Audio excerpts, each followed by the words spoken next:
Hello, dear ones. It's Staci Ma, and we are talking about Shaktiism and one of my favorite goddesses, Lalita Tripura Sundari.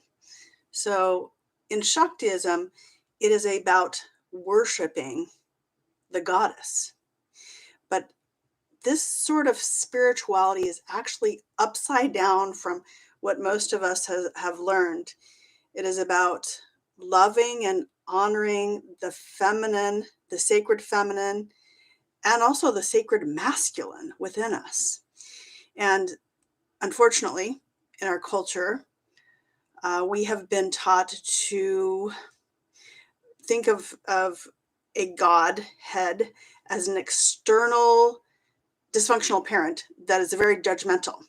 So in Tantra, what we do is we actually go into our desire, we go into our body.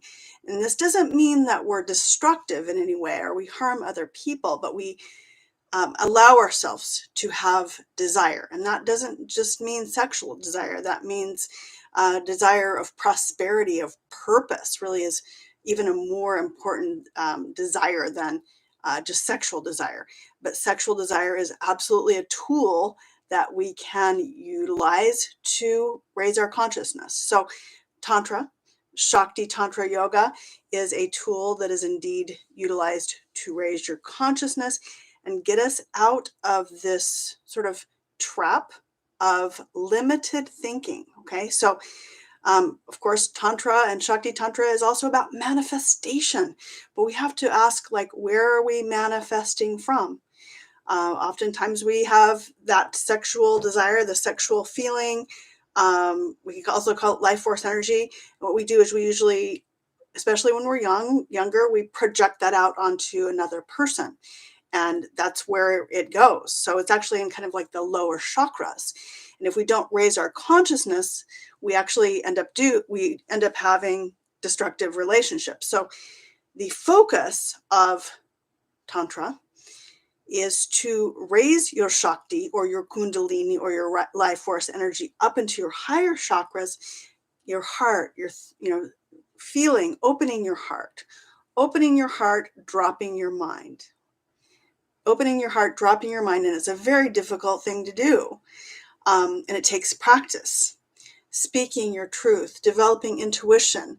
These are all aspects of developing Shakti. And the way that it works is Shakti and Shiva actually join in your head.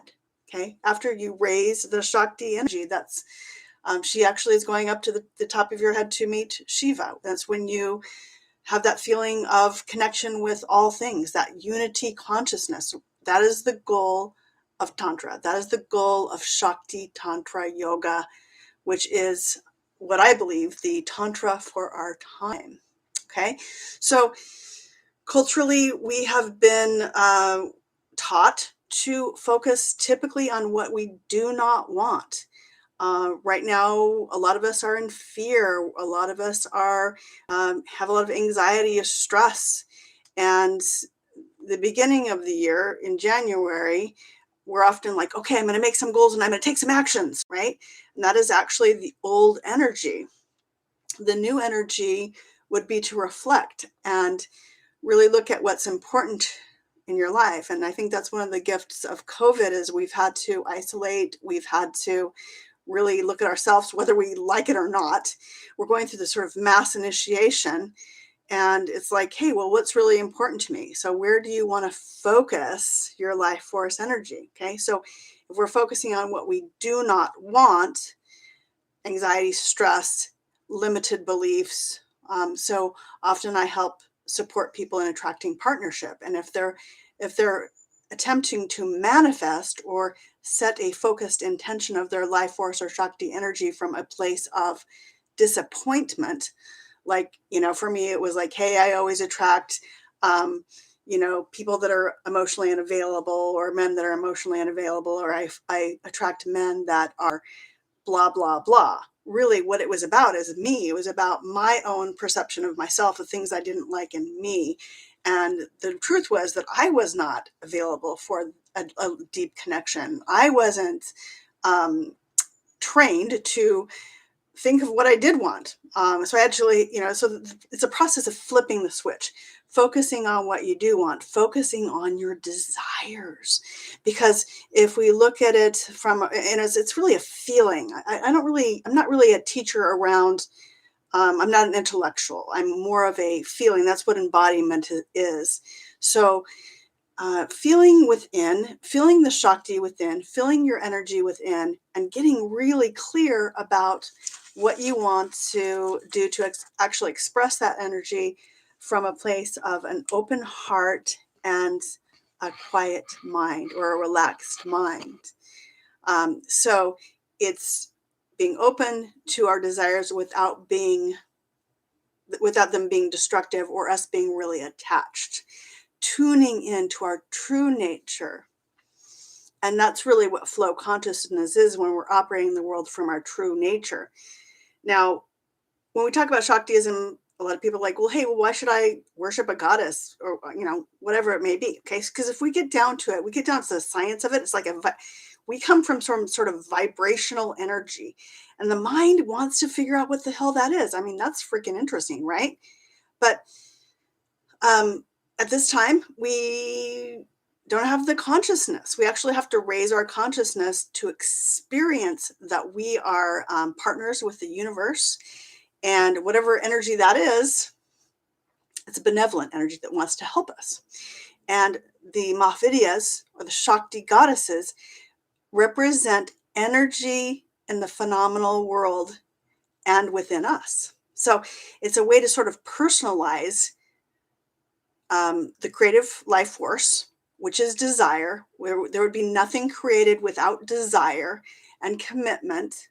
And that's what we're doing. We're making those, New Year's resolutions. But if we don't have a relaxed mind and an open heart, and we come from a place of disappointment, we're not going to manifest. We're going to be attached. So when we open our heart, we're and I recommend ritualizing your life. What is that? Well, that's building positive habits that create joy, vitality, love, and compassion within your heart. Basically, what kind of characteristics are you showing up with each day? So, it's kind of back to that old story of like a little girl asks her granny, hey, granny, what's the meaning of life? Or how can I be happy in life? And well, grandma says it depends on which wolf you want to feed. There's two wolves, and one represents spite, anger, greed, selfishness, and ignorance. Okay, and this is the old energy, right? And or the other wolf, which is compassion, love, purpose, selflessness, wisdom. And which wolf do you want to feed? We're at a place where it's like, hey, well, what wolf do we want to feed? You can't be on the fence. You're either going to be with proud boy consciousness. Okay, I just try to bottom line it, or unity consciousness, or goddess consciousness, whatever you want to call it. Humans are ascending. This is about the evolution of humanity. And, the little girl's like, hey, well, grandma, you were getting a little esoteric on me there, grandma, but which wolf do you want to feed? Which wolf wins? Which wolf wins, grandma? And she says, well, darling, it's the wolf you want to feed. So what wolf do you want to feed? What desire do you choose to feed that will improve your soul, the quality of your life, and your overall happiness? This is, I teach practices, meditation and breath practices that will help you do that within a community of people, and connecting in person, because we're social creatures. So which wolf do you want to feed? That's where we're at. And 2022 is a fire tiger year, and it's about rising up to your strength. Are you ready to rise up? I would love to talk to you more about Shaktiism, and thanks so much for hanging out. Cheers.